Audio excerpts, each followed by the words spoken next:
Hello tout le monde, j'espère que vous allez bien. On se retrouve du coup ce soir, comme je le disais, parce que oui, j'ai oublié d'enregistrer la première fois, donc là je le refais, c'est pas super naturel. On se retrouve pour un live avec deux thématiques. La première, c'est santé mentale et saison, et la deuxième, c'est une présentation de mon association Evimeria, et de ses outils, de ses enjeux, de ses buts, de ses missions, et avec à la fin le reveal d'un projet. J'espère que vous allez tous bien. Du coup, santé mentale et saison. Ah, journée compliquée, Laxou. Bah écoute, j'espère que ça va. Je t'envoie pareil, plein de pensées. Pareil, toujours avant que je commence, effectivement, pour un rappel du cadre, c'est vrai qu'à chaque fois je l'oublie. Ici, c'est un espace qui se veut le plus sécurisant possible. Ce sera jamais parfait parce que c'est pas possible, mais si vous avez envie de partager votre vécu et que vous allez aborder des thématiques qui potentiellement sont un peu difficiles, n'hésitez pas à mettre des trigger warnings au sein de vos messages.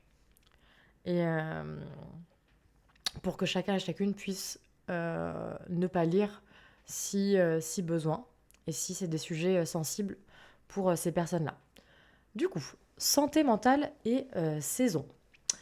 Alors, vaste thématique, mais une thématique que je trouve assez intéressante en plus vu qu'on entre doucement, on est en automne et on s'approche doucement de l'hiver, l'été est terminé. Et l'été qui se termine, c'est souvent le lot d'une baisse de... Enfin, c'est souvent le moment, on va dire, d'une baisse de morale chez beaucoup de personnes sans trop comprendre pourquoi. Et il y a un peu ce truc de psychologie de comptoir où on va dire oui, les changements de saison, blablabla. Mais en fait, est-ce que c'est tant de la psychologie de comptoir que ça? Ben, peut-être pas. Et du coup, c'est ce qu'on va voir un petit peu aujourd'hui. Le lien entre santé mentale et les différentes saisons, les changements de saison, etc. Hello Kyo, comment ça va? Du coup. Mm. Et donc au sein de ce live, du coup, il y a un bot que j'ai programmé pour modérer le chat. Et il y a également Kyo. Euh, et il y a également Kyo qui est là en tant que modo pour m'assister. Merci Kyo encore. Et la baisse de la luminosité joue beaucoup entre autres. Oui, bien sûr, et justement, on va en parler aujourd'hui. Du coup, moi, la première petite question, c'est est-ce que vous avez déjà remarqué chez vous que les variations dans votre humeur pouvaient se jouer dans des changements de saison? Est-ce que vous avez déjà observé des variations de votre humeur, de votre morale en fonction des saisons et des changements de saison? Et si oui, comment? Est-ce que vous pouvez me décrire un petit peu? Parce que, comme d'habitude, vous savez que au sein des lives ici, moi j'aime bien vous poser des questions pour que vous participiez. N'hésitez pas à partager votre vécu. Vous savez que le chat, en plus, mon chat, franchement, je le trouve plutôt animé, donc je suis assez contente de ça. Et moi, vous savez que ça me permet aussi d'échanger avec vous. Comme d'habitude, j'aime pas trop faire des monologues. Moi, je préfère qu'on papote ensemble et, euh, et qu'on partage. Du coup, est-ce qu'il y a des personnes ici qui voient leur humeur un peu changer au changement de saison?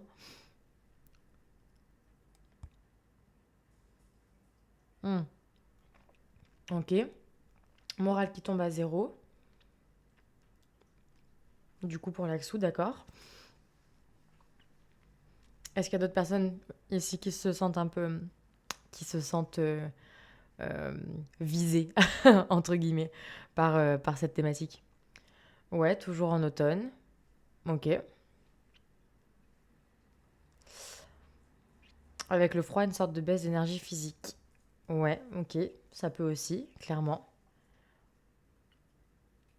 Ok. Donc ouais, pour nous dire pas vraiment. Et par contre, le moral remonte en hiver. Ok, intéressant. La pluie en général, surtout quand j'avais envie de sortir, mais j'aime la neige en hiver. Ok, intéressant. Effectivement, donc ça va dépendre aussi beaucoup des gens et de l'attrait ou non pour une saison, basiquement.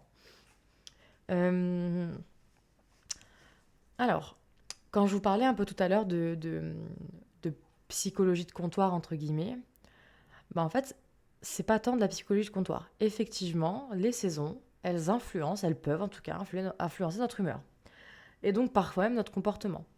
Et du coup, on va aborder ensemble plusieurs petites thématiques pour que je vous explique un peu tout ça en détail.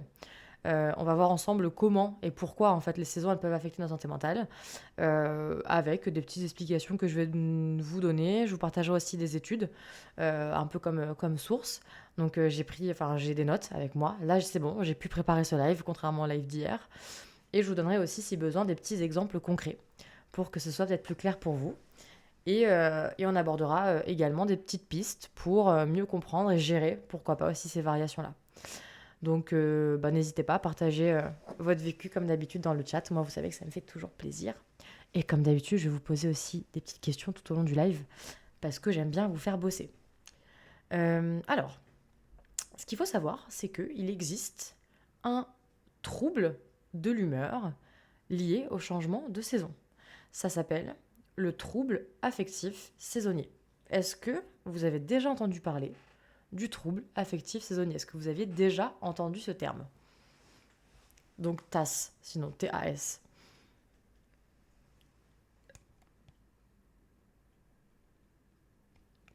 Alors des oui, des non. On a deux oui, deux non. De partout. Non plus pour... Ah, une nouvelle personne qui parle dans le chat. Bah, bienvenue dans le chat, ça fait grave plaisir de t'avoir avec nous. Kams, du coup. Je peux t'appeler Kams?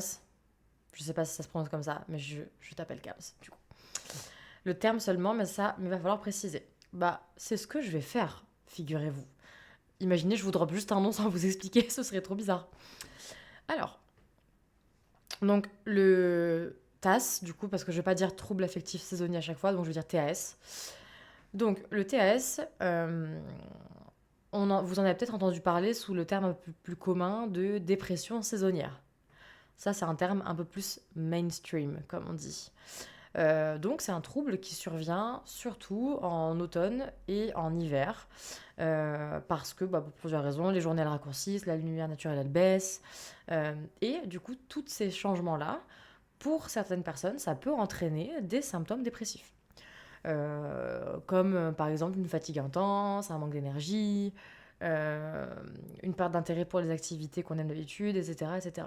Donc vraiment, des symptômes vraiment qu'on retrouve aussi dans les symptômes dépressifs classiques. Hello Chris, comment ça va? Et hello tout le monde, hello aux nouvelles personnes là qui nous rejoignent. Je sais pas si vous nous rejoignez, si c'est juste que vous vous manifestez maintenant dans le chat. Mais du coup, donc le trouble affectif saisonnier, donc c'est un trouble qui est concret, il est inscrit dans le DSM-5, donc dans la classification, on va dire, des troubles psy, etc. etc. Est-ce que quand on est déjà en dépression, ça peut faire rechuter plus facilement? Oui, oui, clairement. Si on souffre déjà de dépression, le changement de saison peut aggraver les symptômes. Alors, moi je le dis comme ça parce que c'est ce que j'observe, mais clairement, pour moi, c'est oui, clairement. Alors, ça peut, tout comme c'est pas systématique, hein, attention, mais ça peut. Alors, il y a eu quelques études du coup qui ont été faites, et il y a une étude notamment qui est une étude réalisée par une personne qui s'appelle Rosenthal en 1984, qui a démontré qu'en fait les personnes qui vivaient dans des régions où les journées étaient plus courtes et où il y avait moins de lumière naturelle, étaient plus susceptibles de développer un TAS. Et donc, ça nous amène en fait finalement aujourd'hui à mieux comprendre le rôle de la mélatonine, parce qu'effectivement on va un peu lier tout ça à la mélatonine. Donc la mélatonine, pour petit rappel, c'est une hormone qui régule notre sommeil, notre rythme circadien. 1, 2, 3, 4. Notre rythme circadien, grosso modo notre horloge biologique.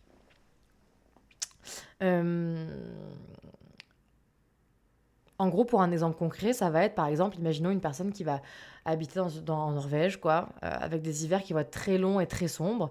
Si cette personne, chaque année, dès que l'automne arrive, elle commence à se sentir déprimée, elle voit son humeur se détériorer, elle se sent plus fatiguée sans raison, avec moins de motivation. Mais dès que le printemps revient, son état s'améliore. C'est vraiment caractéristique du TAS, du coup. J'ai confondu Rosenthal et Roentgen. Je sais pas qui c'est, Roentgen. Mais c'est peut-être... façon, j'imagine plein de scientifiques qui doivent avoir le même nom, en vrai. Et Rosenthal, moi, c'est un nom que je revois souvent dans la recherche. Donc, à moins qu'il y en ait plusieurs, je pense que c'est un ou une chercheuse euh, connue. Je vais y arriver. Euh, du coup, effectivement, ça vient quand même dire que c'est le trouble affectif saisonnier, que c'est un trouble qui est plus spécifique aux régions où il va y avoir des changements un peu plus brusques entre l'été et l'hiver, par exemple.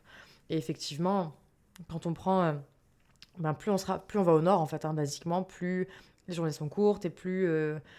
Et alors, ça va dépendre un peu des périodes, mais parfois le soleil se couche jamais, parfois le soleil se couche tout le temps.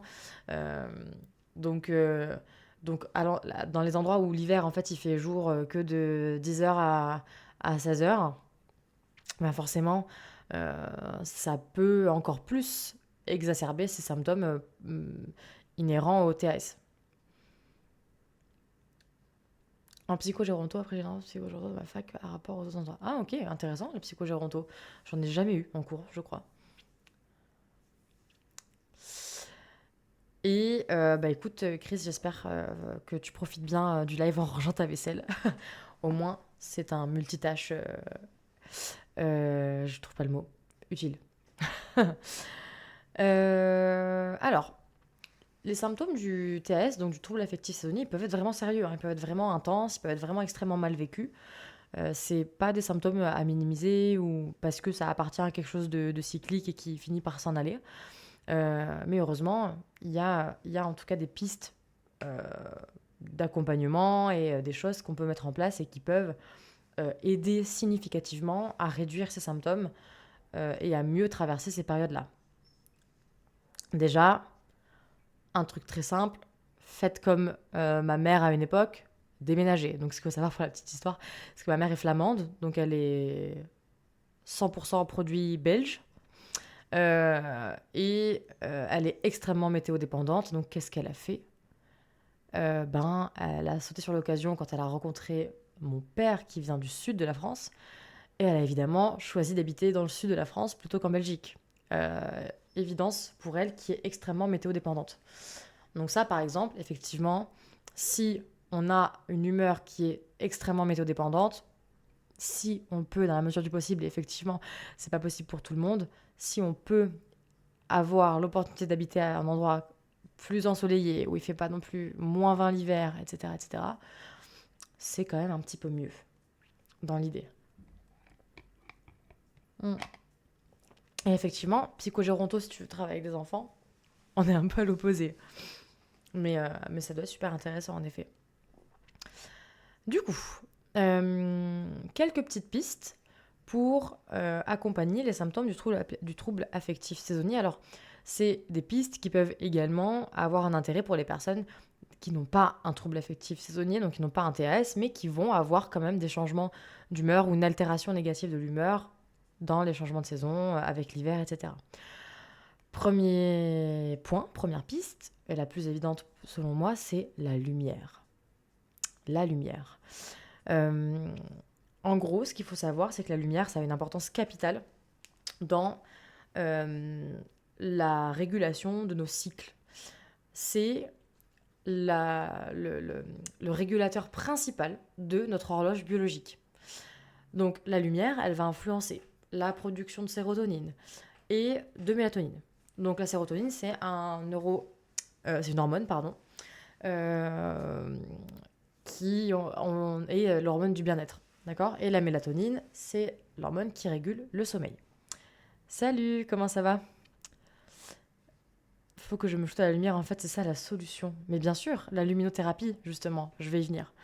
Euh, et donc, quand il y a moins de lumière, puisque c'est la lumière qui régule notre horloge biologique et donc la production de mélatonine, en fait, en gros, basiquement, ça, c'est la lumière et ça, c'est la mélatonine.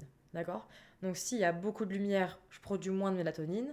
Et quand il y a moins de lumière, je produis plus de mélatonine. D'accord? Et ça, c'est cyclique. Ok? La mélatonine, si elle est trop présente, etc., ça peut augmenter la fatigue et altérer l'humeur. Et pour ça, et salut Charlie, du coup il y a encore des personnes qui utilisent le chat pour la première fois, mais bienvenue aux personnes qui nous rejoignent. D'où le fait qu'il faut éviter les écrans avant de dodo. Et oui, tout à fait. Parce que la lumière vient perturber l'horloge biologique et même la lumière des écrans. Du coup, quand on dit lumière, on va dire oui, mais bon, si moi j'habite à Paris, la lumière, il n'y en a pas, l'hiver, blablabla. Ok. Je peux pas déménager dans le sud. Comme moi à Montpellier. Ok. Donc, est-ce que on est contraint à devoir subir un état, on va dire une humeur plus basse en hiver? Non. Première solution qui peut être proposée, c'est la luminothérapie. Alors, la luminothérapie, c'est un peu un truc mystique, c'est-à-dire on a quasiment toutes et tous entendu parler. Et en fait, il y a souvent ce truc, on se dit, ouais, bon, ok. Pourtant, c'est un traitement qui est reconnu comme étant efficace pour mieux réguler les rythmes circadiens et donc réaméliorer l'humeur. Donc, il existe en fait des lampes de luminothérapie qu'on peut trouver assez facilement sur Internet maintenant. Peut-être même dans des magasins spécialisés, ça je sais pas. Je sais pas d'ailleurs, Kyo, si c'est quelque chose qu'on peut trouver en pharmacie ou qu'on peut des lampes de luminothérapie. Mais donc après il y a donc la lumière en luminothérapie, l'unité c'est le lux, Lux. Et après il y a des préconisations euh, de puissance de lumière. On va dire que la préconisation quotidienne, c'est à peu près 10 000 lux pendant environ 30 minutes par jour et de préférence le matin. Mais ça va varier, etc. Et puis en fait, les lampes on peut changer le réglage de la puissance et donc de l'unité, là, les lux, machin. Euh, et effectivement, c'est une méthode qu'on a souvent tendance à laisser un peu de côté parce que on se demande un peu ce que ça vient faire là et je pense qu'on doute un peu de l'efficacité, mais c'est une méthode dont l'efficacité est vraiment reconnue. Donc si jamais vous habitez dans une région où vraiment l'hiver il y a beaucoup moins de lumière ou machin, bah, une lampe de luminothérapie, ça peut faire le taf. Si on peut pas déménager et habiter à Bora Bora toute l'année, quoi, basiquement. Est-ce qu'il y a des personnes ici qui ont déjà essayé la luminothérapie, par curiosité? Oui, Nature et Découverte, c'est ça que je cherchais comme magasin, mais c'était sûr qu'il y avait tout ce style à Nature et Découverte. Ça m'étonne tellement pas. Hmm. Un moyen plus simple, être un nomade. Ouais, en fait, faut suivre le soleil. Toute l'année. Toute l'année, faut suivre le soleil. Du coup, est-ce qu'il y a des personnes qui ont déjà essayé de la luminothérapie? Moi, jamais, par exemple. Après, j'en ai jamais ressenti le besoin. Je me suis pas lancée car pas sûre des lampes et des critères de choix. Ok, bah moi, ce que je recommande pour les lumières de luminothérapie, c'est euh, du coup, donc il faut que la lampe, elle puisse aller au moins jusqu'à 10 000 lux. Et c'est bien d'avoir une lampe avec intensité variable, comme ça au moins on peut tester avec plusieurs intensités et y aller progressivement. Et également une lampe qui peut aussi proposer un changement de ton, c'est-à-dire lumière blanche, lumière jaune, etc. Ça peut être bien parce qu'il y a des personnes qui n'aiment pas les lumières blanches, moi je déteste les lumières blanches. Et puis il y a des personnes voilà, qui ont des préférences. Et après ensuite voir au niveau des consos un peu énergétiques, voir s'il y a des petits comparatifs à faire. Bon, c'est les conseils que j'aurais. Et pour les personnes qui pensent qu'ils seraient incapables de rester devant, bah, en fait, on peut faire autre chose. C'est-à-dire, on peut lire en même temps, on peut jouer aux jeux vidéo en même temps, on peut prendre son café, on peut prendre son petit-déj. En fait, le but, c'est de rester sur place, mais on peut faire autre chose en même temps sans problème, en soi. Et puis, justement, 30 minutes par jour, c'est pas non plus ahurissant comme temporalité. C'est le temps de lire un peu, c'est le temps de se poser un peu. Donc, en vrai, ça se tente. Ça se tente. Et également, une luminothérapie naturelle, bah, ça serait d'essayer de s'exposer le plus possible à la lumière naturelle en sortant, même quand il fait gris. Le fait de sortir à la lumière naturelle, même quand il fait gris, ça joue quand même sur le rythme circadien, la production de mélatonine, etc., etc. Donc, si vous le pouvez, vraiment l'automne et l'hiver, c'est vraiment un moment où il ne faut pas s'arrêter de sortir. Et donc, à minima, 30 minutes par jour. Et dans le même temps, d'essayer de maintenir une routine de sommeil la plus régulière possible pour éviter de perturber encore plus l'horloge interne qui est déjà elle-même perturbée par les variations de lumière et par la réduction du temps d'exposition à la lumière naturelle. Et par exemple, parce qu'il y a des personnes, là maintenant que j'en parle, qui pensent que ça pourrait les aider déjà, la luminothérapie.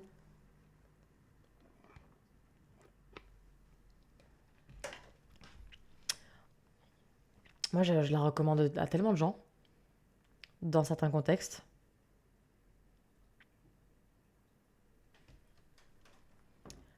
Je vois tellement la différence, même à l'intérieur, entre un endroit avec fenêtre ou sans, mais tellement, tellement. Et hello, bah du coup, est-ce que vous pensez que la luminothérapie pourrait vous aider à lutter contre, on va dire, une baisse de l'humeur en hiver, en gros? Vu que là, on parle du lien entre santé mentale et changement de saison, et que la luminothérapie, en fait, est reconnue comme étant efficace pour améliorer l'humeur quand on a des baisses d'humeur à cause des changements de saison.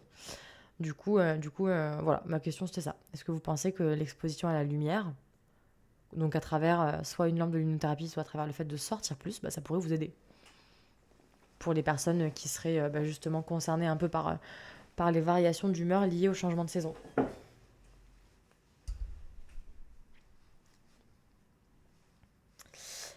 Je pense que oui, mais je crois que j'espère à chaque saison ne pas avoir de baisse d'humeur. Ça fait sens. Ça fait sens.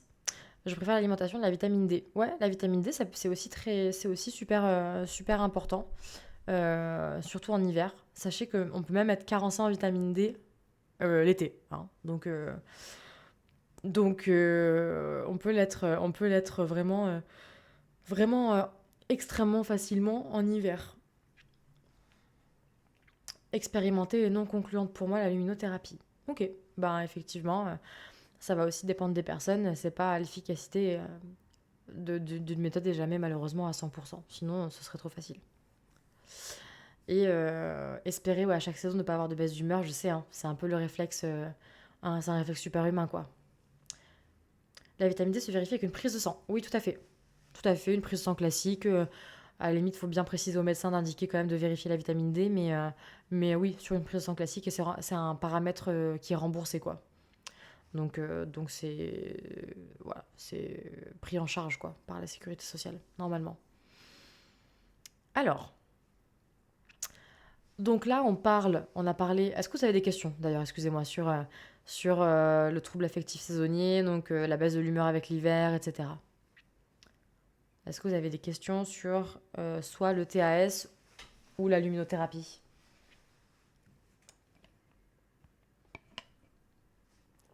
Je prends plutôt de la caféine. Ok. Dans quel but?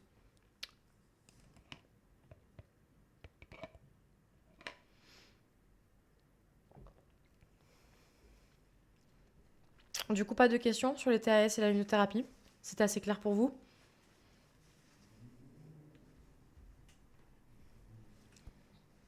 Moi, perso, je préfère l'hiver comme saison, donc ça va. Bah, franchement, tant mieux, hein. C'est cool. Ah ouais. Moi, j'avoue que. Alors, en fait, j'aime bien l'hiver, mais le vrai hiver. C'est-à-dire, j'adore l'hiver, par exemple, la neige, le froid, genre le vrai hiver, hiver, quoi. C'est-à-dire que l'hiver dans une ville où juste il fait gris, il pleut, et qu'il n'y a pas de neige, et qu'il n'y a aucune atmosphère un peu hivernale, ça, je trouve ça nul. Mais par contre, genre, l'hiver, si j'habitais en station de ski et tout, enfin, j'adore. Mais du coup, c'est le vrai hiver, quoi. Le bon froid sec. Ouais, le froid humide. Oh my god. C'est la chose la plus horrible sur cette terre. C'était clair, merci. Ah oui, pour te réveiller. Ouais, ouais, la caféine, c'est vrai que ça réveille, sauf quand on a un TDAH. En fait, malheureusement, la caféine peut avoir l'effet inverse. Du coup, maintenant qu'on a parlé plutôt, enfin, du TAS avec l'hiver, etc., on va aussi parler de l'été.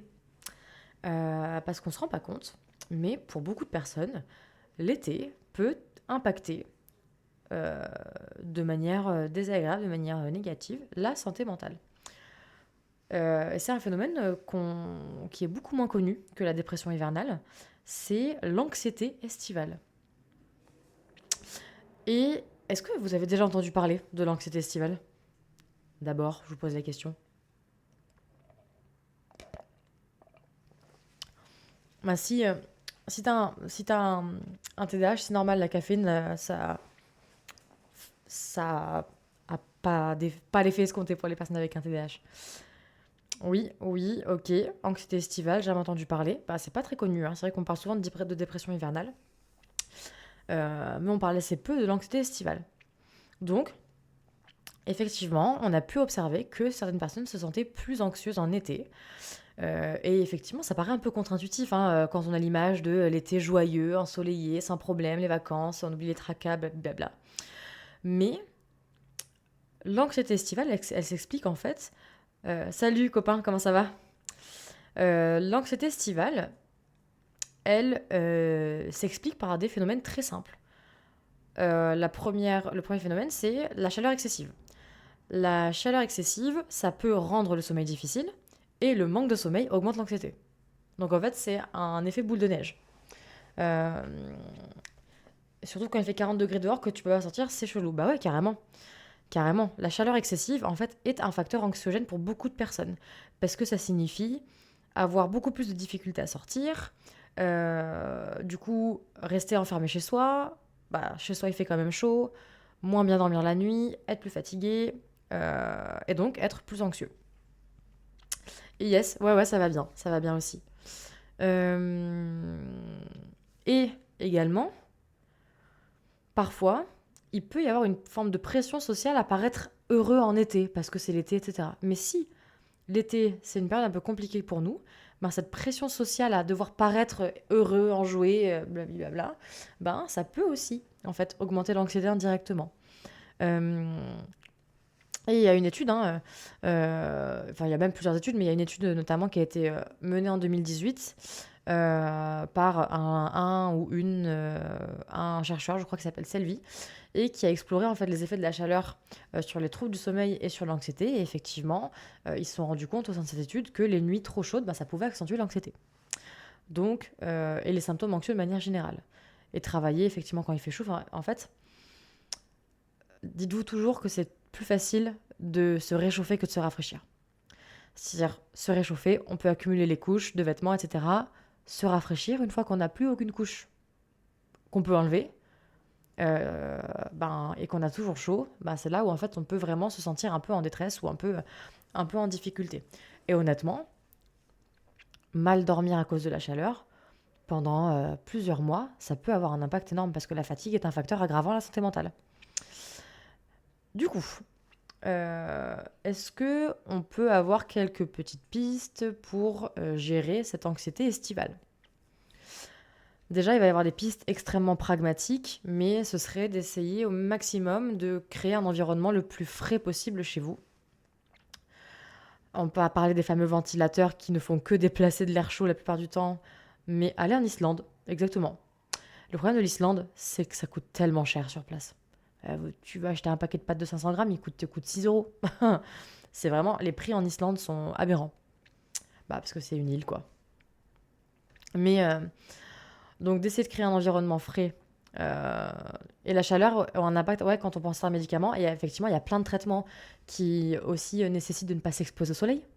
Donc en fait, il y a des personnes qui vont être contraintes de rester chez elles parce que leur traitement leur impose de ne pas s'exposer au soleil, aux rayons UV. Enfin bref, il y a vraiment il y a plein de contre-indications liées à la chaleur. Vous allez souvent, en fait, ça n'arrive qu'en été d'avoir des écoles qui ferment à cause de la canicule. En hiver, ça n'arrive jamais des écoles qui ferment à cause du froid. Ça n'arrive jamais. Par contre, l'été, des écoles qui ferment à cause des journées de canicule, pour les enfants, surtout pour les jeunes, enfants, ados, ça arrive honnêtement assez fréquemment dans certaines régions.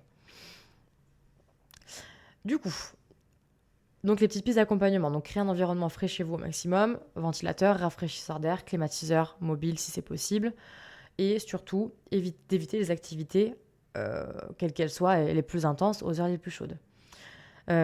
Sachez qu'il y a un cadre légal aussi qui encadre le travail, c'est-à-dire que Si si à votre travail il fait plus d'une certaine température, ou même en cours, je crois, vous pouvez ne pas venir. Vous pouvez ne pas aller au travail.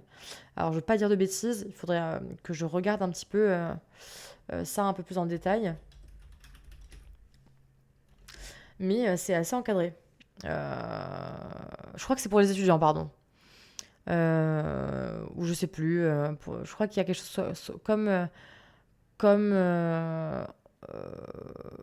il y a un truc comme ça, on va dire. Je suis en train de chercher sur Google, c'est pour ça que je euh, bug. Putain, mon cerveau il a fissuré là. En tout cas, je sais qu'à l'école il y a quelque chose comme ça. Mais pour les travailleurs, je pense que c'est plutôt les entreprises qui permettent, on va dire, aux employés de ne pas venir travailler ou d'être en télétravail ou des choses comme ça quand c'est possible. Mm. Et effectivement, comme le dit Kyo, il y a certains médicaments qui sont, qui agissent avec ce phénomène de photosensibilité. Ah, merci pour le lien, du coup. Merci Kyo, heureusement que t'es là, hein, parce que mon cerveau là il fissure quand je dois faire deux choses en même temps, c'est terrible. TDAH. Euh, Alors, et après, d'autres pistes d'accompagnement, elles vont être assez pragmatiques, mes pistes d'accompagnement, mais ça va être de bien penser à s'hydrater un maximum et, euh, et de, ouais, de réduire les activités intenses, quoi. Travailler en horaire décalé, je travaille 6 heures, 13 heures en temps de canicule. Oui, il y a des jobs qui proposent des boulots en horaire décalé, notamment les boulots en extérieur ou de chantier, etc. Normalement, proposent des horaires adaptés, souvent le matin tôt. Euh, et, euh, et ouais, il y a aussi des gammes de vêtements qui peuvent aider. Enfin, plein de petites pistes. Et, euh, mince, j'allais dire un truc que j'ai oublié. Je ne sais plus. Mais voilà, aussi bien penser à s'hydrater, ça c'est un conseil hyper bateau, mais qu'on a tendance à oublier. Est-ce que ça arrive, c'est déjà arrivé, du coup, à des personnes, à certaines d'entre vous, d'avoir ce phénomène d'anxiété l'été? Hmm. Moi, par exemple, je sais que ça m'arrivait souvent avant d'avoir l'anxiété le soir, avant d'aller dormir, parce que je savais que j'allais avoir trop chaud, et du coup, je savais que j'allais mal dormir. Et du coup, je redoutais, en fait, le moment du coucher. Du coup, j'avais une forme un petit peu d'anxiété d'anticipation de la nuit, en fait, parce que je savais que j'allais mal dormir. Puis du coup, il y avait pas mal de périodes où j'étais vachement fatiguée. Et puis ensuite, j'ai convaincu, là récemment, mon propriétaire de m'installer la clim dans l'appartement dans lequel j'habite là depuis un an. Et vraiment, ça a tout changé quoi. Puis, vu que je travaille majoritairement de chez moi, ça me paraissait nécessaire de pouvoir me sentir au frais dans mon environnement, sachant que j'habite à Montpellier, dans le sud de la France, au 6e étage, donc la chaleur monte. Donc voilà, c'était nécessaire. C'est difficile à dire pour moi car c'était un grand sujet chez moi toute l'année. Bah oui, effectivement. Pour les personnes qui sont déjà anxieuses de base, c'est peut-être un peu difficile de savoir de savoir démêler, on va dire, l'anxiété estivale de l'anxiété classique. Ça, j'en ai bien conscience. Alors, donc là, on a parlé un petit peu de saisons précises. Donc, on a parlé de l'hiver, on a parlé de l'été. Mais il y a aussi ce qu'on va appeler les transitions entre les saisons. Donc c'est ce passage d'une saison à une autre, quelle qu'elle soit. Et les périodes de transition entre les saisons, ça peut aussi affecter notre santé mentale. Souvent, le passage de l'été à l'automne, ça peut entraîner une baisse d'énergie. L'arrivée du printemps, c'est un regain d'enthousiasme. Et ces transitions-là, donc ces passages d'une saison à l'autre, ça peut être vécu en fait vraiment différemment selon les personnes. Et autant parfois certaines saisons, quand on est vraiment dans le dur, peuvent vraiment impacter notre santé mentale, mais parfois c'est aussi les transitions entre les saisons. Par exemple, il y a beaucoup de personnes qui vont avoir une forme de baisse d'humeur entre l'été et l'automne, parce que sentiment un peu d'avoir cette énergie estivale qui s'essouffle, qui se termine, la rentrée, ça veut dire la reprise de certaines responsabilités, etc., etc. Et donc cette période de transition entre les deux saisons peut avoir un impact, peut affecter, on va dire, négativement la santé mentale. Euh, donc là, par exemple, dans les transitions entre les saisons, ça va être intéressant d'essayer d'anticiper en planifiant dans ces périodes-là des activités en fait plaisantes, des choses qui vous plaisent, des choses qui peuvent vous permettre de mieux traverser en fait ces moments-là. C'est pile poil les bons moments, les intersaisons, enfin les transitions entre saisons, pour euh, partir en vacances quand c'est possible, programmer des activités quand c'est possible, faire des choses qui vous plaisent, vraiment être encore plus dans le fait de prendre soin de vous et de profiter de choses plaisantes. Et, euh, et ça va venir, ça peut en tout cas venir vraiment significativement améliorer l'humeur ou du moins faire en sorte qu'elle ne s'abaisse pas ou moins que ce qu'elle pourrait s'abaisser. Et surtout, qui dit période de transition dit changement et c'est important dans ces périodes-là d'adopter des changements qui soient progressifs s'il doit y avoir des changements.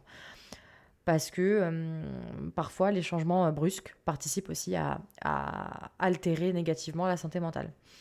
Moi, je sais par exemple que j'adore, encore une fois, euh, parce que voilà, j'ai les moyens et je reconnais que j'ai certains privilèges que des personnes n'ont pas, mais j'adore prendre mes vacances en septembre, moi par exemple. Parce que voilà, il y a ce truc où c'est une transition entre deux saisons, c'est une période qui peut un peu voilà, planter un peu parfois mon humeur, et donc je sais que c'est un moment où j'apprécie vraiment couper un peu, partir en vacances, parce que pour mieux traverser cette période-là. Et bon courage pour le taf, nous a du coup. Bonne fin de soirée aussi. Par contre, pour moi, l'été, n'est plus quelque chose de réconfortant, c'est plus Mad Max dans ma tête. Je comprends. En vrai, en novembre, c'est cool aussi pour l'avoir fait, je recommande. De partir en vacances, ouais. Et pareil, moi, je sais que en, vu que j'ai un peu plus de mal avec l'hiver, j'apprécie aussi de partir en vacances en hiver, genre en janvier, février, etc.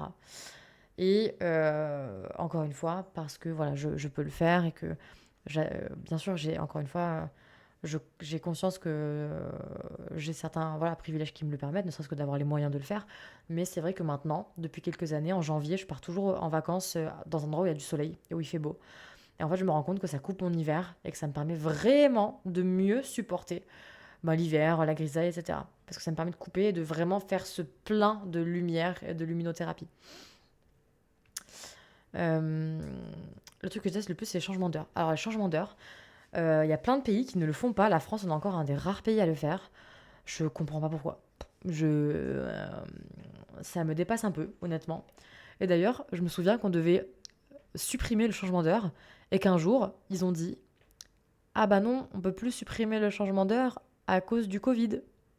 Et que je me suis dit mais qu'est-ce que le Covid? C'est quoi le rapport? Pourquoi, pourquoi on peut plus supprimer le changement d'heure à cause du Covid? Enfin bref, ça m'avait un peu. Hmm. Bref, j'avais rien compris. Mais encore une fois, le changement d'heure, c'est une construction sociale. Hein.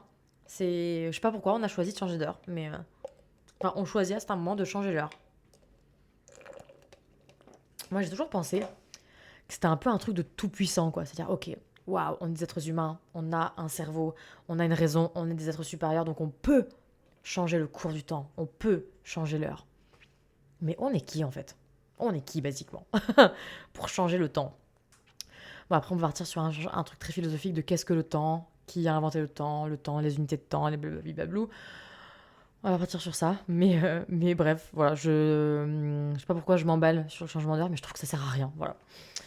Enfin, j'ai jamais compris l'utilité, sachant on le fait pas tous en plus.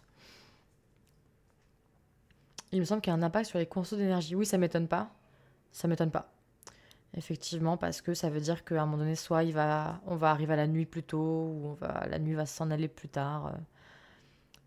À la base, c'était, il me semble, pour la gestion du bétail.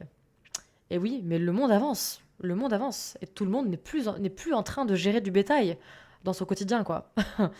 et, euh, et je trouve que ça peut être pertinent parfois de remodeler, on va dire, des choses qu'on avait mises en place avant.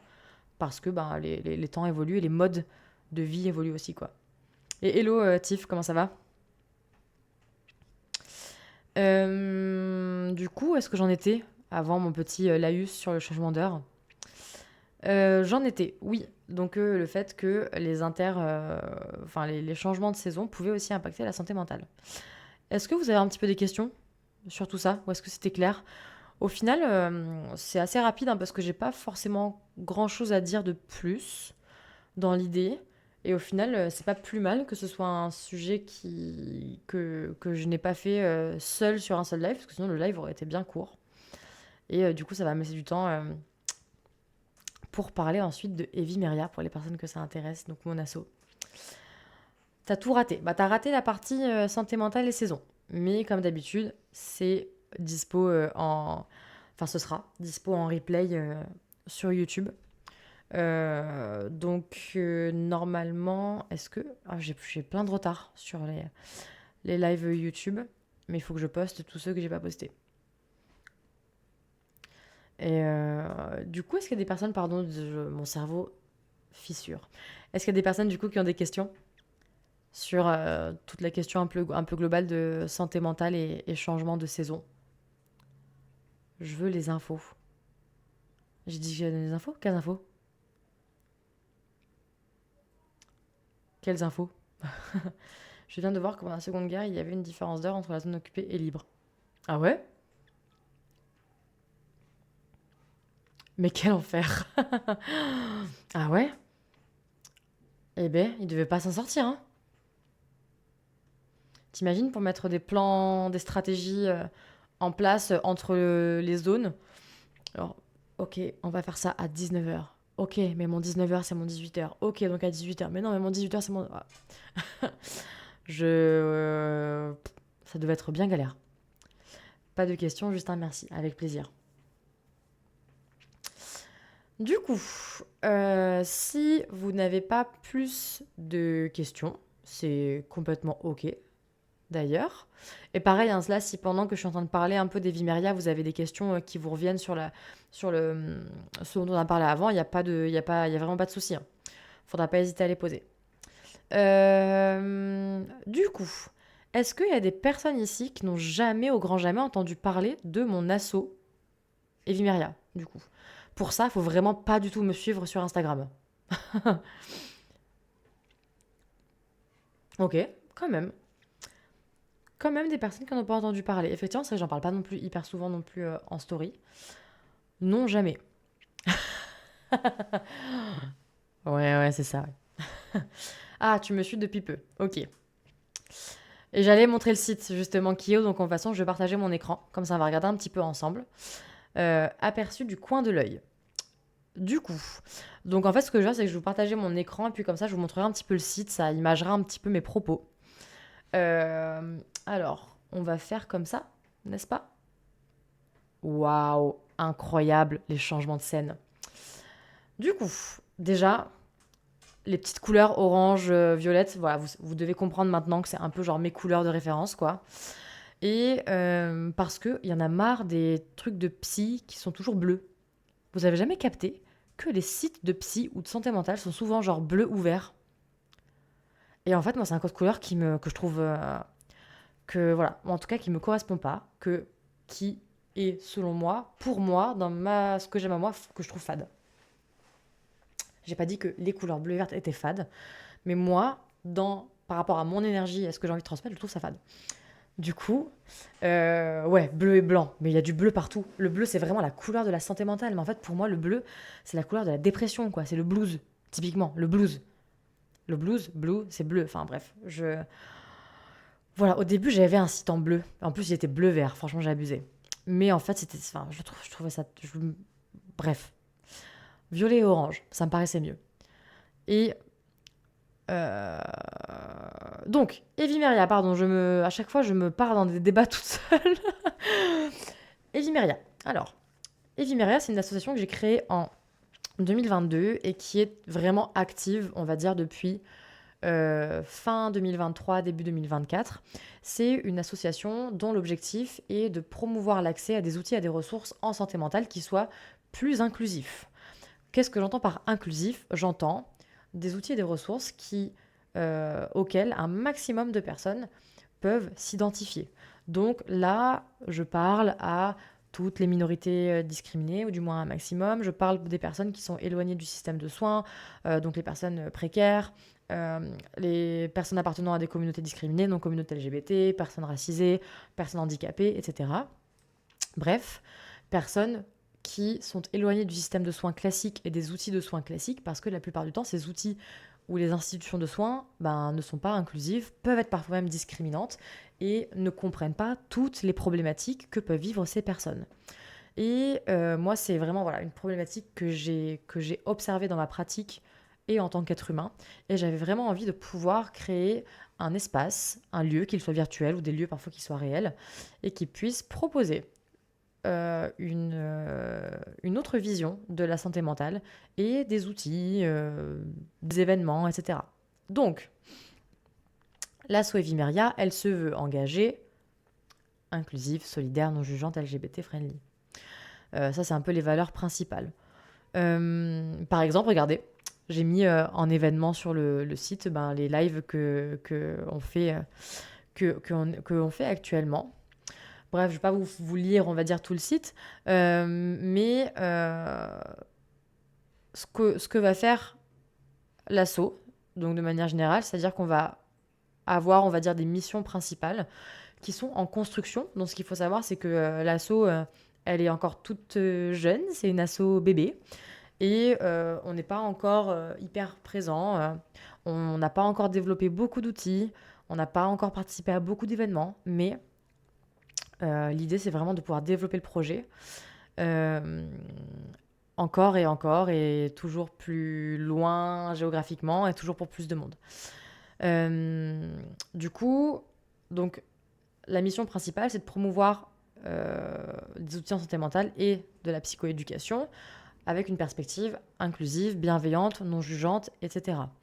À travers de la sensibilisation, de l'information, de la prévention et de l'accompagnement également, avec de la proposition d'outils, de ressources, surtout pour toutes les personnes qui sont les plus confrontées à des défis liés à la santé mentale, donc les personnes minorisées. Tout en essayant de briser un peu les clichés liés à la santé mentale, évidemment, mais ça, c'est même moi mon rôle en tant que psy sur les réseaux, en soi. Donc, ça va passer par l'organisation ou la participation à des événements. Ça va passer par la création d'outils et de ressources.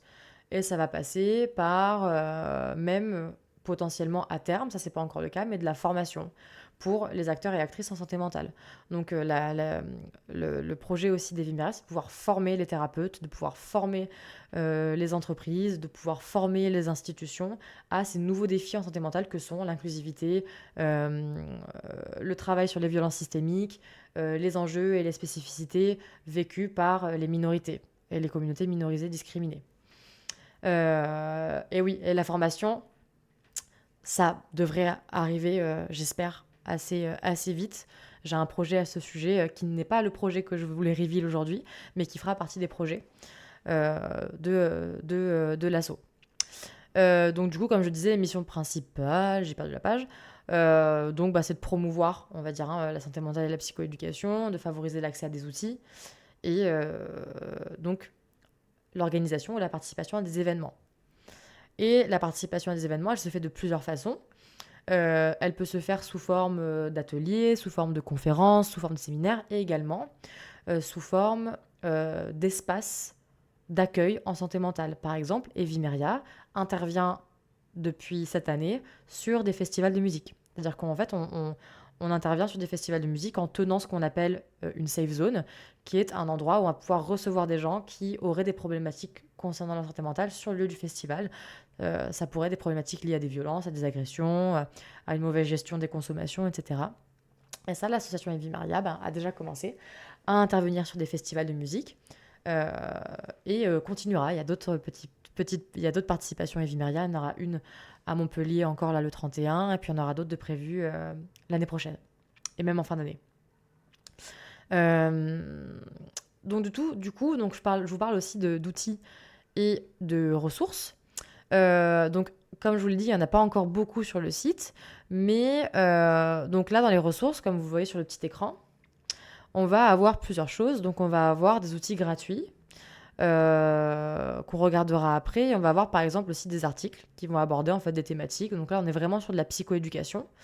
On a déjà du coup on a déjà tous ces articles qui sont sortis, qui abordent des notions vraiment diverses et variées concernant des choses ou des questions qu'on peut se poser. On va avoir un article sur l'autodiag, un article sur les différents professionnels de la santé mentale, parce qu'il y a plein de personnes qui sont pas très au clair sur la différence entre psychologue, psychiatre, psychothérapeute, psychanalyste, psychopraticien, etc. On peut avoir des articles aussi sur certains troubles, sur certains concepts en psycho, en santé mentale. Bref. L'idée, c'est aussi de pouvoir continuer à en écrire régulièrement.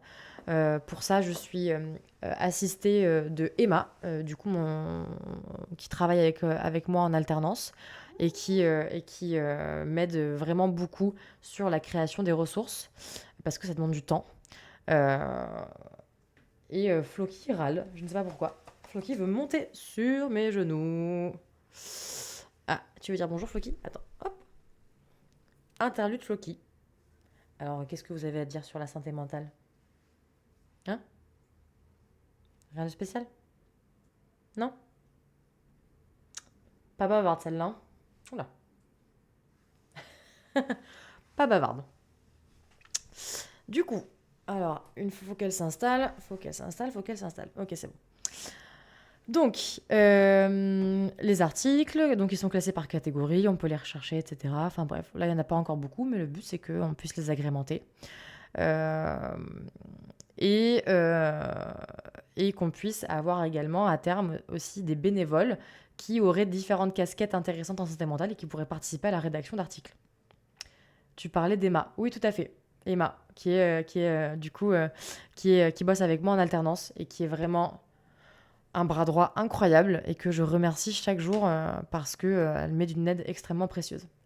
Et il y a aussi Kyo qui aide super bien avec Evie Myriad, donc ça c'est cool. Kyo qui est du coup, au-delà d'être modo ici, qui est aussi bénévole pour Evie Myriad. Donc merci Kyo de ta présence, Kyo qui m'a déjà assisté sur des événements et qui m'apporte une aide trop cool. Au moins, Floki ne veut pas manger les chatons. Les chatons sont dans ma chambre, donc elle ne peut pas techniquement les manger, heureusement. Donc, dans les ressources, on va aussi avoir un glossaire. Et ça, ce glossaire, vous pouvez y participer. Et je vais vous montrer comment. Du coup, le glossaire, c'est des définitions claires et concises pour un large éventail de termes en psycho, santé mentale, etc. Donc là, on va avoir déjà tous ces termes qui vont être définis. Donc en fait, vous avez les termes, voilà, hop, et vous avez une petite définition, etc. Et pour agrémenter ce glossaire, vous pouvez participer en nous donnant des suggestions ici de termes que vous aimeriez voir dans le glossaire et qui n'y sont pas. Si vous avez un mot que vous ne comprenez pas, un mot que vous avez entendu récemment, une expression, un concept, etc., vous pouvez nous envoyer des suggestions. Donc n'hésitez pas à le faire, vraiment, ça nous aide beaucoup parce que ça nous permet vraiment d'agrémenter le glossaire. Je peux même vous donner la page directement du glossaire, comme ça au moins vous l'avez si vous voulez l'agrémenter. Et nous, comme ça nous permet de l'agrémenter encore plus. Et là, c'est des définitions très concises. On essaie de les faire assez courtes et assez simples à comprendre parce que en fait, il y a plein de termes en santé mentale et c'est pas inné de savoir ce que ça veut dire. On va également avoir une page qui regroupe un maximum d'aides en ligne. Donc on a essayé de classer un petit peu les numéros d'urgence classiques, vraiment les numéros d'urgence de base et les sites internet un peu utiles. Voilà. Donc là, on va avoir des numéros qui abordent un peu plusieurs choses avec les horaires et les jours. Je cite ces sources-là, mais c'est pas parce que je les cite que je garantis le fait que ça se passe forcément bien quand vous les appelez, parce que on tombe pas toujours sur les mêmes personnes, toutes les personnes ne sont pas bien formées à tout. Et donc je peux pas vous garantir que l'expérience avec ces numéros soit bonne en soi. Mais ils ont le mérite d'exister Et parfois, dans des cas d'urgence, ça peut quand même un petit peu aider. Et les sites internet aussi qui peuvent être des ressources selon certaines thématiques. Et si vous en avez d'autres, n'hésitez pas à nous les donner en suggestion. Vous pouvez nous envoyer aussi des ressources dans la page de contact, par exemple, qui est une page dans laquelle vous pouvez vraiment nous poser toutes vos questions et nous faire même des suggestions. Ok ? Et donc, dans les ressources, il y a également les outils gratuits. Donc, il y en a peu pour l'instant. Il y en a 2. Mais ça va, pareil, être de plus en plus agrémenté, je l'espère, avec le temps. Donc là, par exemple, on va avoir un tracker de sommeil qui va être à disposition, qui est complètement téléchargeable. Donc, il est soit téléchargeable en PDF, je crois, et en modèle Canva qu'on peut compléter, etc. Et qu'on peut même personnaliser. Donc, par exemple, là, un tracker de sommeil, ça va vous permettre de mieux apprivoiser vos cycles de sommeil, de pouvoir, pourquoi pas, repérer un petit peu des schémas dans vos nuits, etc. On va avoir également, du coup, une explication, un outil sur les jauges d'énergie. Donc, effectivement, il n'y a pas qu'une seule forme d'énergie, il y en a plusieurs. Et là, vous avez, du coup, un petit résumé et également des petites pistes pour vous permettre de recharger un petit peu ces jauges-là. Il y a d'autres outils que l'on va mettre sur le site là prochainement. Je vais vous les montrer, il faut juste que ça implique que je me lève, donc j'arrive. Du coup, qui sont... là, je les ai fait en format flyer pour justement les événements et les festivals. Donc, on va avoir un violent... Attendez, je vais le montrer sur plus grand écran, ce sera plus simple. Je vais y arriver, ma souris a disparu. Hop. On va avoir du coup un violentomètre des LGBT-phobies. Donc là, vous le voyez à l'envers. Mais en gros, c'est comme le violentomètre classique qu'on voit un petit peu passer partout, mais sur les violences LGBT-phobes, par exemple. Donc ça, il sera disponible aussi sur le site prochainement. Et puis, il y aura aussi une petite fiche d'aide sur tout ce qui est gestion du stress en festival ou dans des événements un peu avec du monde. Voilà. Donc, avec des petits conseils, des petits tips, etc. Donc, ces outils-là, ils seront aussi dispo prochainement. Et là, effectivement, c'est des petits documents qu'on peut également du coup, fournir sur place lors des événements auxquels on participe ou qu'on organise, du coup. Et donc là, on est en train, avec Emma, et surtout Emma est en train de développer un truc extrêmement chouette dont je vais vous parler après, comme outil, qui devrait voir le jour du coup bientôt, très très bientôt sur Evimeria, et dont je suis vraiment super contente. Et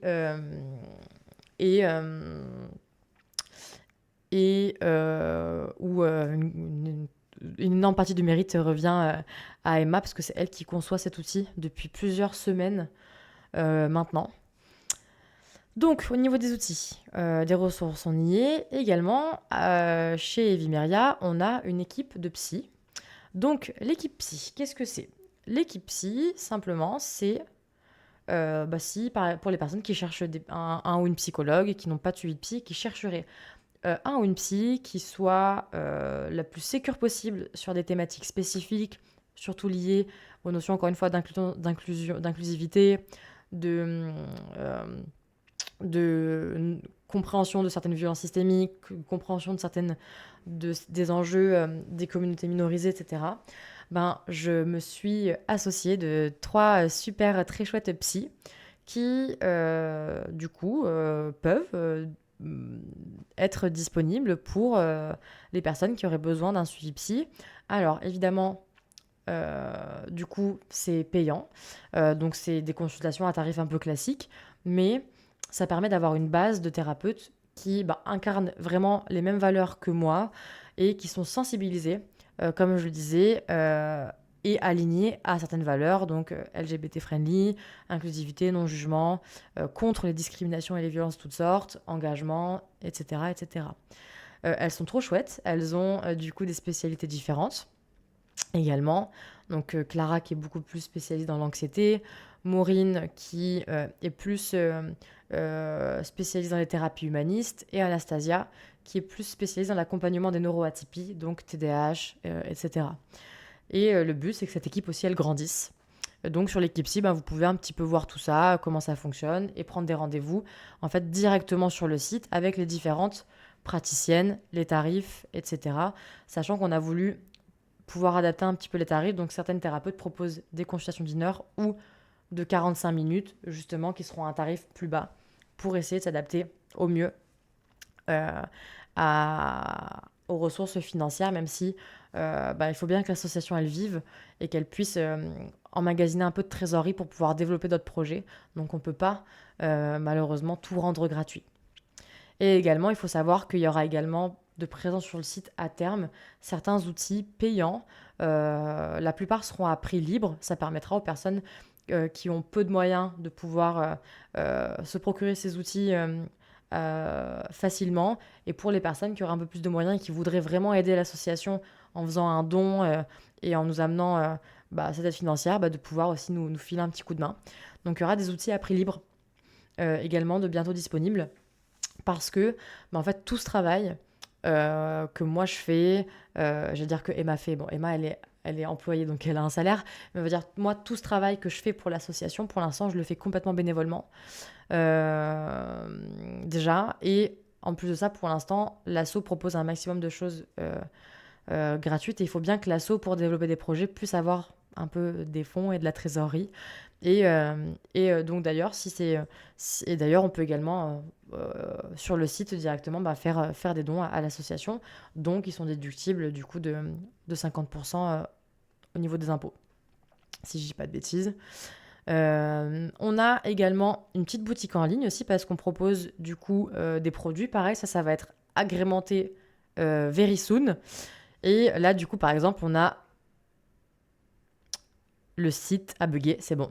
On a donc 2 produits pour l'instant, en fait, qui sont juste des petits goodies, hein, d'accord? Donc c'est vraiment, ça nous permet, nous, en fait, de pouvoir avoir un peu de trésorerie et ça permet aux personnes, si besoin, de soutenir un peu l'asso et d'avoir, pourquoi pas, en fait, un objet un peu chouette. Là, par exemple, on va avoir un tote bag. Pourquoi ça rame comme ça? On va avoir un tote bag, en fait, tout simplement. Et puis là, on va avoir une affiche, en fait. Bien sûr, toujours en orange et violet. Parce que c'est mes couleurs. Donc voilà. Et ce shop, il va être très prochainement agrémenté par d'autres choses. On est en train de bosser un peu dessus avec Kyo.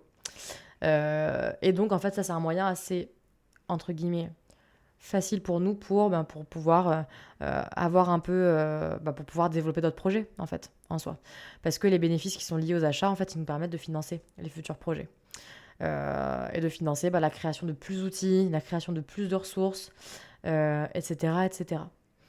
Parce que ça prend du temps et parfois ça demande des moyens aussi. Et ensuite tout simplement un formulaire de contact basique comme je voulais préciser. Et salut Laxou, merci encore pour ton soutien, ça fait vraiment plaisir. Du coup, est-ce que vous avez des petites questions sur Evimeria avant que je vous fasse un petit peu le reveal, les petits reveals, les petites infos en VIP. Et merci pour le soutien, Tiff, ça fait vraiment plaisir. En tout cas, c'est vraiment une asso qui me tient à cœur et j'espère pouvoir continuer de la développer.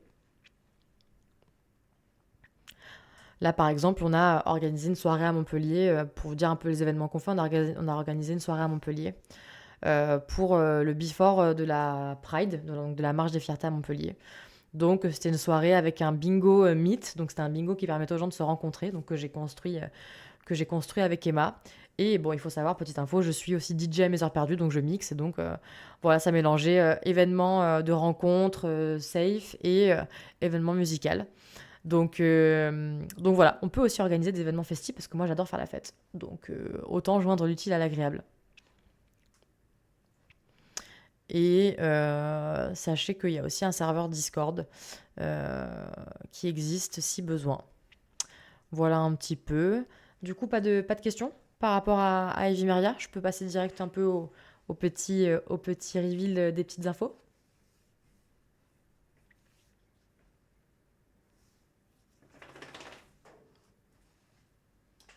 Qu'est-ce que tu veux, Floki?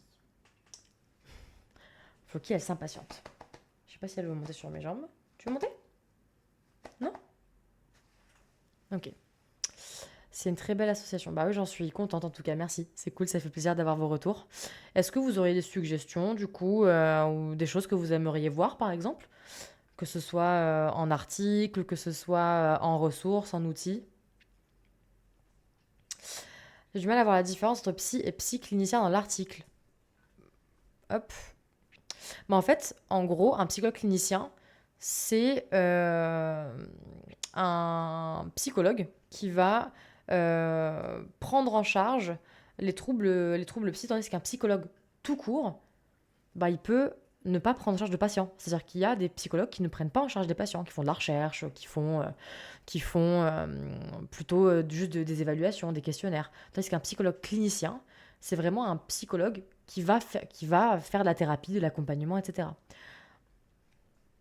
C'est une branche, c'est une catégorie en fait du psychologue tout court. Bref.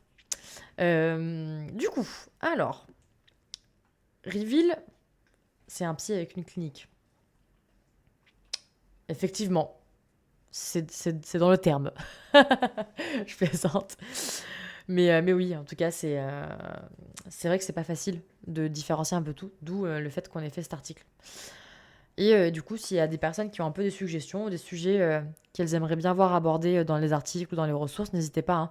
Dans l'onglet de contact, vous nous faites des petites suggestions et nous, on les prend en compte au plus vite. Et n'hésitez pas également à participer au glossaire.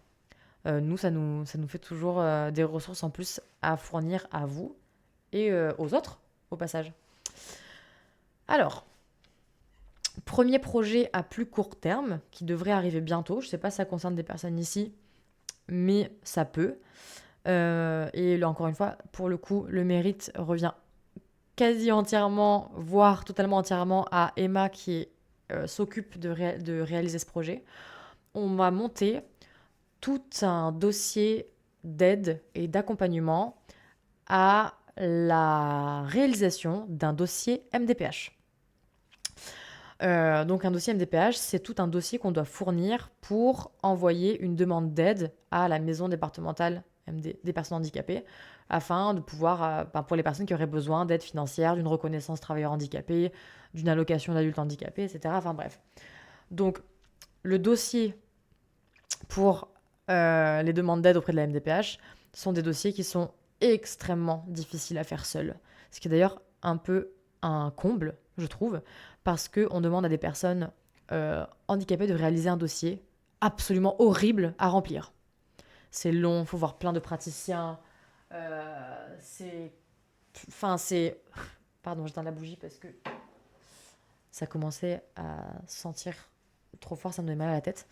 Mais bref, le dossier MDPH, c'est un dossier qui est extrêmement dur à faire. Il y a très peu d'aides qui existent.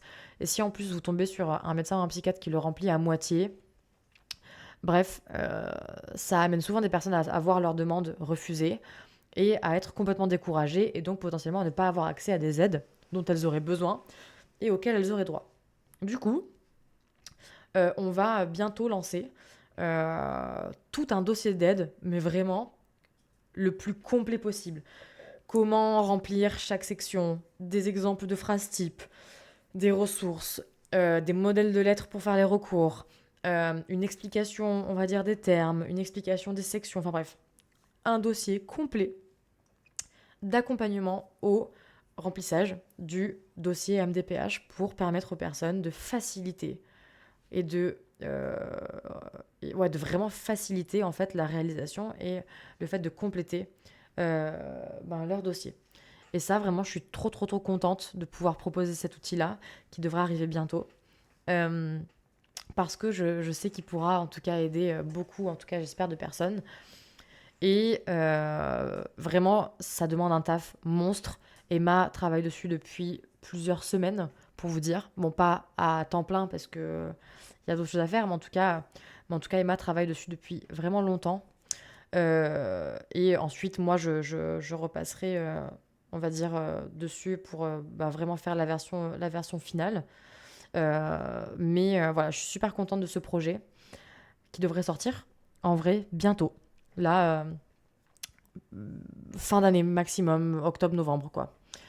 Donc, il faudra savoir que ce dossier, il y aura une partie en accès gratuit et le dossier complet sera en vente à prix libre. Il sera en vente à prix libre, ce qui permettra à un maximum de personnes de pouvoir se le procurer sans contraintes financières ou sans trop de contraintes financières, et aux personnes qui auraient les moyens de le faire, de mettre le prix qu'elles souhaitent pour soutenir l'association et nous permettre de continuer à développer des outils et des ressources comme celle-ci. Donc ça, c'est le reveal du premier projet, on va dire, à court terme. Et le grand projet, le grand projet de Evimeria, qui serait, on va dire, le projet 2025-2026, et du moins dont la construction serait lancée en 2025. Et en plus, ça colle, on va dire, pas trop mal avec la santé mentale comme la grande cause nationale de 2025, n'est-ce pas ? Ce serait vraiment, là, je vous tease un truc de ouf. Hein. Donc, je fais un petit roulement de tambour. Les effets spéciaux sonores sont au point. Du coup, j'ai pour projet de créer avec l'association une ligne d'écoute gratuite. Donc, une ligne d'écoute gratuite pour toutes les personnes qui en ressentiraient le besoin. Donc, cette ligne d'écoute... alors, attendez, mon chien veut participer, visiblement. Tu veux venir ? Voilà. Tu veux parler de la ligne d'écoute ? Non ? Ok. Maman, elle parle de la ligne d'écoute, du coup. Donc, la ligne d'écoute, elle serait donc 100% gratuite pour tout le monde. Et elle serait, du coup... Donc, qu'est-ce qui changerait, en fait, d'une ligne d'écoute classique, comme, j'en sais rien, 3114, etc. Ce qui changerait, c'est, en fait, basiquement, le niveau de formation, on va dire, des personnes qui vous écouteront et des personnes qui tiendront la ligne. Ce seront des personnes qui seraient idéalement soit des psychologues diplômés, soit des étudiants en Master 2 de psycho, et qui seraient sensibilisés et formés aux valeurs, en tout cas, de l'association, donc l'inclusivité, les violences systémiques, les enjeux liés aux communautés minorisées, l'engagement, la solidarité, enfin bref, toutes les thématiques qu'on essaye de valoriser et de mettre en avant avec Evimeria.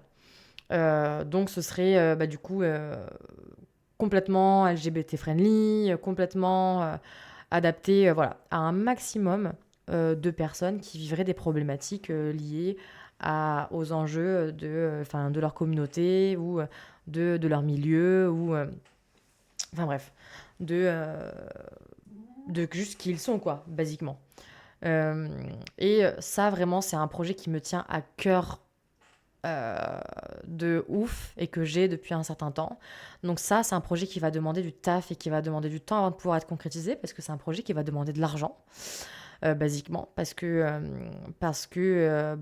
pour pouvoir mettre ça en place, pour pouvoir, pourquoi pas, embaucher un psy au début pour pouvoir tenir la ligne d'écoute, pour pouvoir développer le projet, communiquer dessus, créer, enfin bref, il y a plein de choses en fait qui vont nécessiter de l'argent, donc ça va demander plusieurs choses. Enfin, on va faire des demandes, enfin je vais essayer de construire des demandes de subvention et je pense du coup à terme réaliser une campagne de crowdfunding.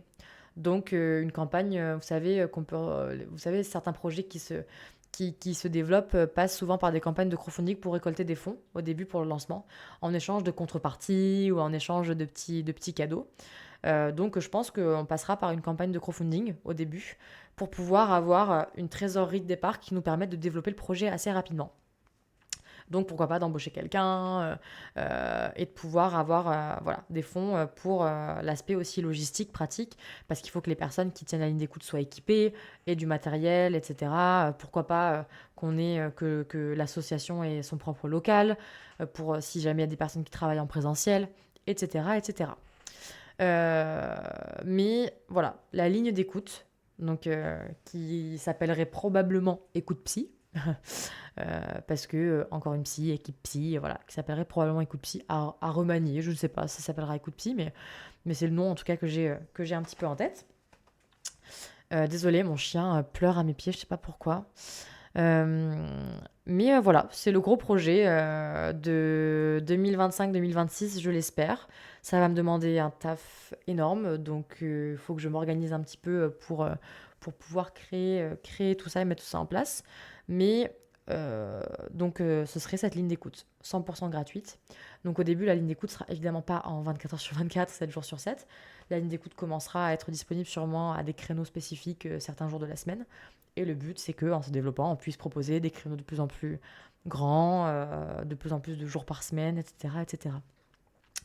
Et à terme, j'aimerais proposer au-delà de la ligne d'écoute, pourquoi pas un chat pour les personnes qui ont du mal avec le téléphone.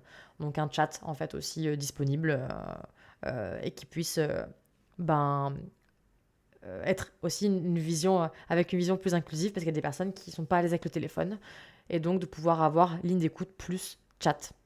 Et donc chat tenu par des vrais êtres humains derrière, évidemment. Voilà, voilà. Le projet, là je vous ai fait un gros teasing. Je compte pas en parler sur les réseaux sociaux pour l'instant. Donc c'est pour ça que je voulais en parler dans le live parce que le projet n'est pas du tout encore lancé. Il faut vraiment que je crée tout de A à Z. Mais voilà, qu'est-ce que vous en pensez du coup? Est-ce que ça vous paraîtrait être utile?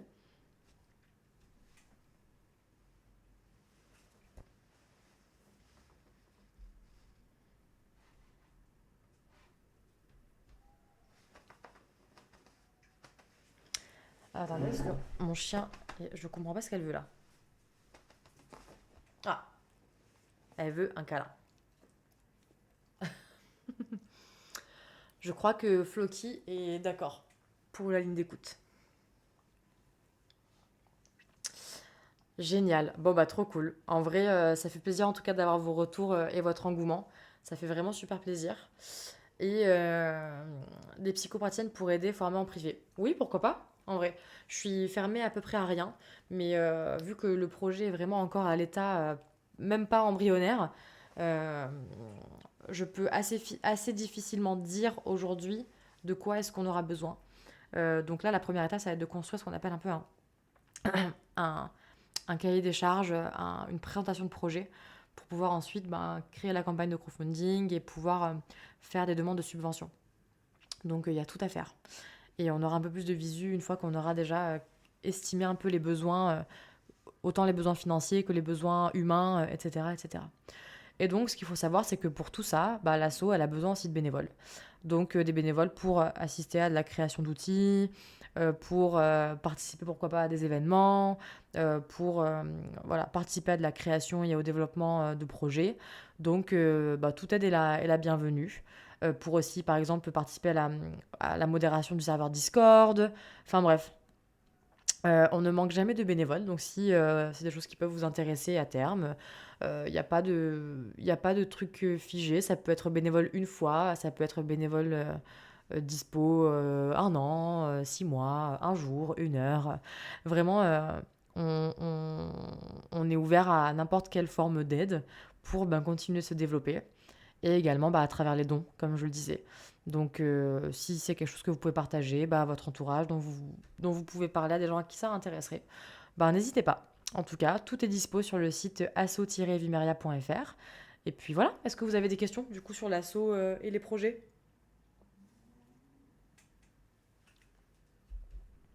Et comme ça, on terminera tranquillement pour aujourd'hui.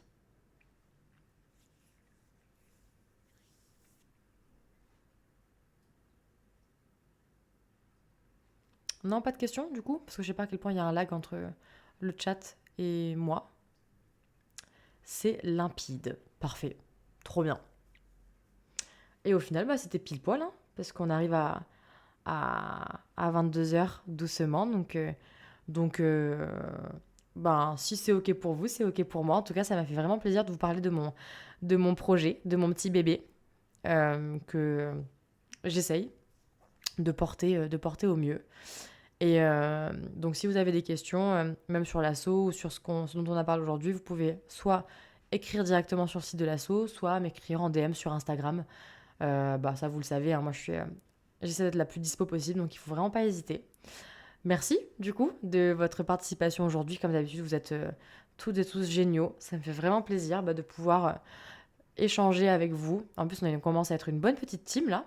de personnes régulières, donc ça me fait vraiment, vraiment, vraiment trop plaisir. Et on se retrouve déjà la semaine prochaine. Les lives de la semaine prochaine, ils vont être un peu plus fun. Il y aura un live gaming, jeu spécial Halloween, qui va mêler santé mentale et Halloween. Et puis un live synopsis, où on va analyser des personnages de films un peu Halloween, horror, vibes. Donc des lives un peu plus chill, un peu plus ludiques, un peu moins lourds que des thématiques parfois en santé mentale qui peuvent être un peu difficiles, on va pas se mentir.